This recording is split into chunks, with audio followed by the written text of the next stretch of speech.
Siamo con l'assessore Gerlando Piparo. Assessore, ecco un suo commento su queste dichiarazioni che il presidente del Trapani ha fatto verso la nostra squadra, verso la nostra città.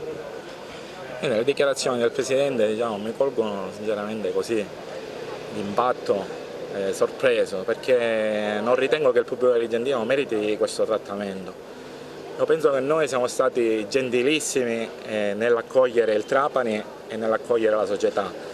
E in tribuna, io ero seduto accanto a lui, non ho rilevato nessun atto di violenza nei suoi confronti, anzi abbiamo condiviso e abbiamo commentato la partita insieme nel massimo della tranquillità. Quindi io chiederei anche al Presidente di fare un passo indietro rispetto a queste parole, chiudere questa situazione e non parlarne più.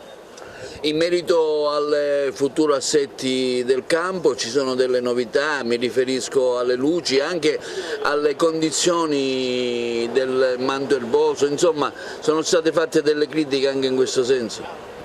Sì, l'impianto necessita sicuramente delle manutenzioni, ci stiamo muovendo dal punto di vista tecnico per ridare lustro a questa struttura e abbiamo dei progetti pronti in cantiere che vedranno la luce a breve. Sulla nuova palestra so che ci sono a breve novità, ecco, possiamo finalmente annunciare quando ci sarà l'apertura e se ci sarà? Nella palestra distrettuale di via Normanni, per capire piazza Ugo Amalfa, stiamo facendo i lavori di completamento e penso che alla fine di ottobre i lavori avranno termine e quindi nel mese di novembre sicuramente la palestra verrà consegnata agli agrigentini finalmente. Approfitto di questa sua disponibilità per fare il focus anche sulle strutture sportive di Villa Seta da anni abbandonate a se stesso. Ecco, c'è un'azione di recupero da parte della vostra amministrazione comunale?